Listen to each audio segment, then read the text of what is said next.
బీసీలకు రాజకీయ విద్యా ఉద్యోగ అవకాశాల్లో తెలంగాణ ప్రభుత్వం చేసిన 42% రిజర్వేషన్లు చేసిన చట్టాన్ని పార్లమెంట్లో ఆమోదించాలి. మంత్రి పొన్నం ప్రభాకర్ అన్నారు.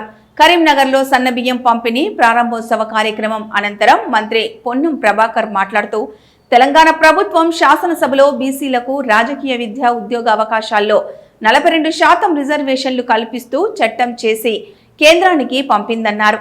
కేంద్రం షెడ్యూల్ 9లో పెట్టి తెలంగాణ ప్రభుత్వం తీసుకున్న నిర్ణయం మేరకు బలహీన వర్గాలకు న్యాయం చేయమని, తెలంగాణకు సంబంధించిన అన్ని బలహీన వర్గాల సంఘాలు ఢిల్లీ కేంద్రంగా రేపు కేంద్ర ప్రభుత్వ దృష్టికి తేవడానికి ధర్నా కార్యక్రమం తీసుకుంటుందన్నారు.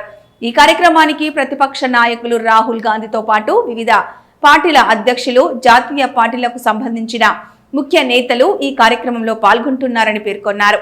తెలంగాణ నుండి ప్రాతినిధ్యం వహిస్తున్న అన్ని పార్టీల ఎంపీలు పాల్గొంటున్నారన్నారు. పిసిసి అధ్యక్షుడు మహేష్ కుమార్ గౌడ్, మంత్రి కొండా సురేఖ, ప్రభుత్వ విప్లు, ఎమ్మెల్యేలు ఈ కార్యక్రమంలో పాల్గొంటున్నట్లు తెలిపారు.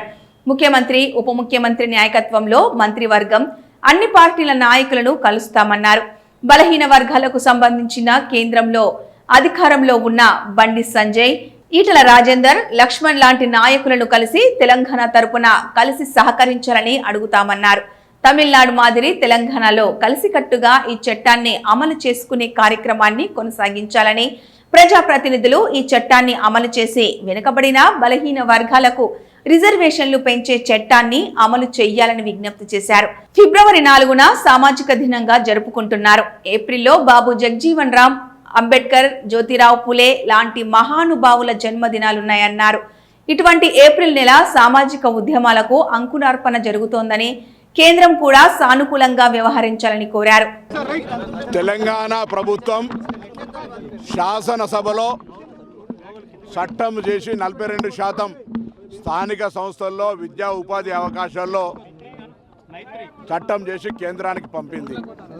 కేంద్రము షెడ్యూల్ 9లో పెట్టి తెలంగాణ ప్రభుత్వం తీసుకున్న నిర్ణయం ప్రకారంగా బలహీన వర్గాలకు న్యాయం చేయమని, బలహీన వర్గాల సంఘాలు, తెలంగాణకు సంబంధించిన అన్ని సంఘాలు ఢిల్లీ కేంద్రంగా రేపు కార్యక్రమం ప్రభుత్వానికి దృష్టికి తేవడానికి ఒక కార్యక్రమం తీసుకుంటా ఉన్నారు. ఇందులో ప్రతిపక్ష నాయకులు రాహుల్ గాంధీ గారితో పాటుగా వివిధ రాజకీయ పార్టీల అధ్యక్షులు, జాతీయ స్థాయి నాయకులు అనేక మంది కార్యక్రమంలో పాల్గొంటారు. వాళ్ళందరినీ మా తెలంగాణ నుంచి ప్రాతినిధ్యం వహిస్తున్న గౌరవ ఎంపీలు అందరూ అన్ని పార్టీల వారు సమన్వయం చేస్తూ ఉన్నారు. మేముగా గౌరవ తెలంగాణ పిసిసి అధ్యక్షులు మహేష్ కుమార్ గౌడ్ గారు, మంత్రి కొండా సురేఖ గారు, నేను, ప్రభుత్వ విప్పులు, ఎమ్మెల్యేలు అందరం కూడా ఢిల్లీకి వెళ్తూ ఉన్నాం.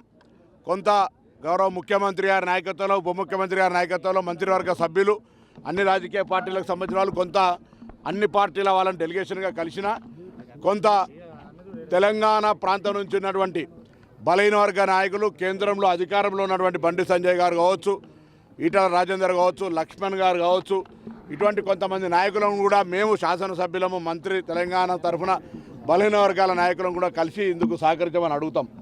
ఈరోజు ఒక చారిత్రాత్మకంగా దేశానికి నిర్దేశం ఇచ్చేటువంటి కార్యక్రమం తెలంగాణలో ప్రారంభమైంది.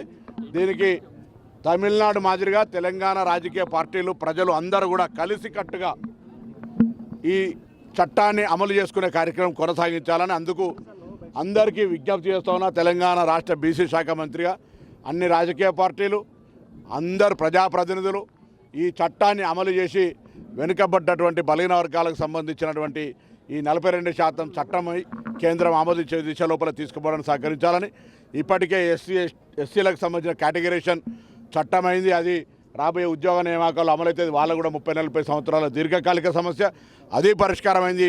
ఇది కూడా పరిష్కారమైంది. ఏదైతే ఫిబ్రవరి 4 ఒక సామాజిక దినంగా జరుపుకుంటున్నామో, రాబోయే ఏప్రిల్ నెల మనకు బాబు జగజీవన్ రామ్, జ్యోతిబా పూలే, అంబేద్కర్ ముగ్గురు పెద్ద మనుషుల జయంతులు ఈ ఏప్రిల్ నెలల.